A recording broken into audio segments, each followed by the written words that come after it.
Yani Temmuz 2026'dayız. İlgili menfur olayın üzerinden tam 11 yıl geçti. 11 yıldır bu cinayet ne aydınlatılabildi, ne üstüne tam cesurca, adilce gidilebildi. Olay havada kalmış durumda. O dönemin en sansasyonel bir olay olarak düşünüyorum ben. Çünkü o dönemden sonra bir takım katliamlar, tutuklamalar, operasyonlar başladı. Ben de o menfur saldırının olayının davasına yargılanan biriydim. 22 Temmuz 2015'te iki polis öldürüldüğü zaman daha önceki röportajda da belirtmiştim. Ben kendi evimdeydim, ikamet ediyordum o zaman. Sabah saatlerinde haberlerde öğrendik. Dönemin işte valisi açıklama yapıyordu, emniyet müdürü açıklama yapıyordu. O dönemki hatta Eyüp Pınarbaşı vardı, emniyet müdürü Urfa'nın. İlk açıklamasında içimizdeki hain odaklar diye bahsediyordu. Yani FETÖ'yü işaret ediyordu aslında. Bu olay geliştikten sonra ilerleyen süreçlerde biz mesela geçen sene davayla ilgili Burak Kuru adında bir kişinin o evde parmak izi çıkmış. Hatta Okan Acar da Feyyaz Yumuşak ölen maktullerden ikisinden birinin üzerine de parmak izleri bulunmuştu. Çok enteresandır. Daha önceden bu dosya kapsamında var ama yeni açıklandı. Bu dosyanın neden bu kadar gizli tutulması gerektiğini çok pek fazla anlam veremiyorum. Sonuçta yiten iki genç de vardı, iki ömür de vardı. Onların failleri de bulunmalıydı. Tabii bununla beraber biz de mükemmel zararlar gördük. Kendi ailemizin, kimimizin ailesi sürgün oldu, kimimiz kendisi sürgün oldu, kimimiz yıllarca zindanda kaldı, kimimizin eşi, dostu, abisi, akrabası memurdu, görevden atıldı. Ülkede bize yaşam şansı vermemeye çalıştılar. Bu kadar kendi vatandaşına nefretle saldıran bir organizasyon olmaması lazımdı. Bunları yaşadık. Yıllar sonra tekrardan bir çözüm süreci durumu gerçekleşmişken iki tarafın da birbirine karşı gerçekleştirdiği bir samimiyet eksikliğinden bahsediliyor.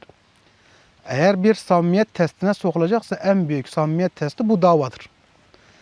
Bu dava sonuçlanmayana kadar ortada bir çözüm süreci yahut da geçmişe temiz sayfa çekme durumu olmayacaktır. Ortada iki cinayet var, iki ölü var. İki ölümle beraber 9-10 kişinin hayatının berbat olması var. 9-10 kişinin de ailesiyle beraber hayatının mahvolması var. Bence bu bir samimiyet testidir. Adalet Bakanı Akın Gürlek temiz eller operasyonuna başlamış durumda. Geçmiş davalar tek tek açıyor, inceliyorlar, sonuca kavuşturuyorlar. İnanıyorum yani isteseler bunu da sonuca bağlarlar. Bu kadar sürüncemeye koyması açıkça söyleyeyim hem içimizde olan adalet duygusu, zedelenmiş adalet duygusunun daha fazla zedelendiğini hissettiriyor bize.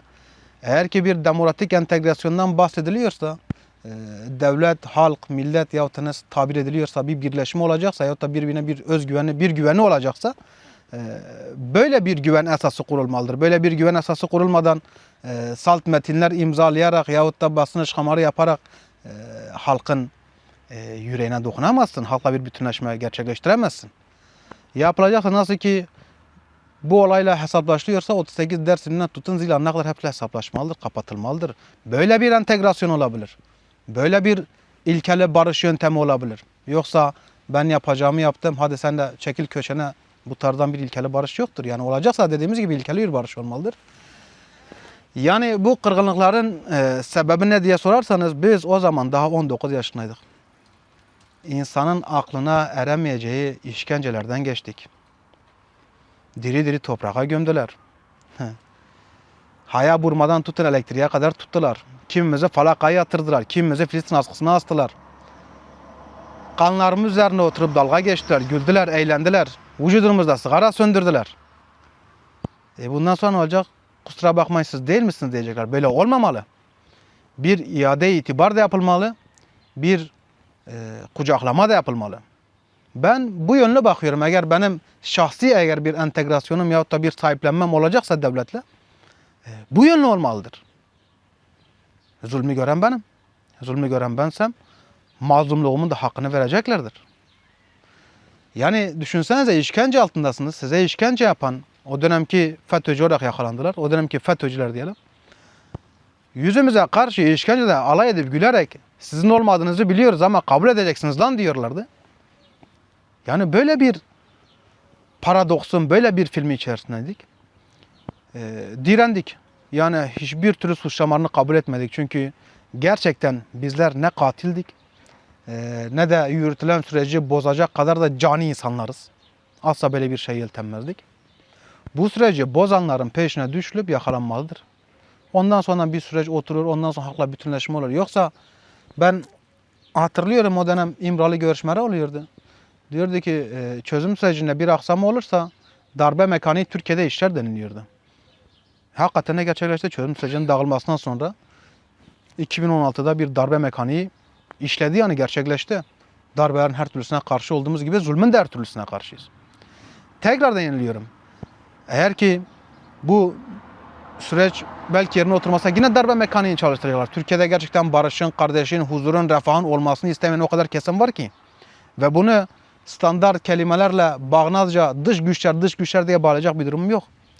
İç güçler tarafından da bu yapılıyor. Yanındadır. Seninle beraber her türlü direnci, desteği sağlamıştır ama bakıyorsun gerçekten zihniyeti ihanettir, zihniyeti haindir.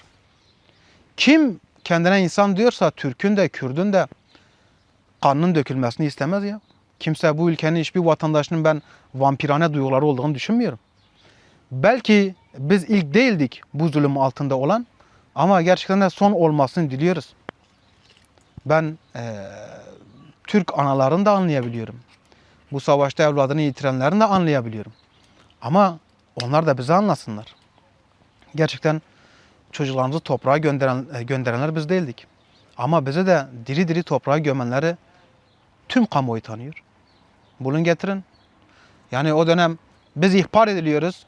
Ben çilingirci olarak lanse ediyorum. Çilingircinin oğlu diye lanse ediliyorum. Benim babam TİGEM işletmesine bekçidir. Benim babamı işinden ettiler ondan sonra. Çilingircilikle alakam yoktu benim. Mantık üzere gelelim. Biz HTS kayıtlarımızı istiyoruz. Diyoruz ki nerede olduğumuz belli olsun, HTS kayıtlarımızı getirin bize. Yani telefon üzerine. Diyor ki mahkeme kararıyla diyor tek bir nüshası kalmaması suretiyle imha edilmiştir. Benim tek başıma gücüm eğer böyle bir şey varsa demek ki ben devletin sahibiyim. Akıl var, mantık var, yani böyle düşünün. Yahut da Ceylanpınar'da tek bir ankesörlü telefon var. PTT şubesinin önünde. PTT'nin önünden ankesörlü telefonla ben ihbar ediliyorum. Bu olayı bu yapmış diye. Mobeslerden bulun. Mobesler o gün arızalı deniliyor. PTT öndeki kameradan bulun. O diyor ki bakımda diyor. Yani ben bu kadar organizasyonu hepsini şekillendirip yaptıysam ya da arkadaşlarım dahi yapmışsa. Yani biz ya mükemmel bir suikast timiyiz, ya mükemmel bir istihbarat birimlerine bağlı insanlarız. Öyle değiliz. Vallahi birisi öğretmendi. Ben öğrenciydim. Bir arkadaşım esnaftı. Öbürü baklavacıydı. Ya böyle bir çiftçiydi diğeri. Yani esnaf spordan suikastçı timi çıkarmaya çalıştılar. Son olarak şunu söyleyeyim, yani dediğim gibi belki ilk değildik ama bunun son mağduriyetini yaşayanlar olmasını diliyorum. Önümüzdeki günlerde bir dahaki seneye kadar 2027 Temmuz'a röportaj vermeden önce bu davanın artık sonuçlanmasını, faillerinin bulunmasını, gerçekten artık bir iç hesaplaşmanın yapılmasını diliyorum. Var olan sürece kardeşlik ve özgürlük, barış projesini, demokratik toplum sürecini canım pahasına olsa da savunacağımı dile getiriyorum.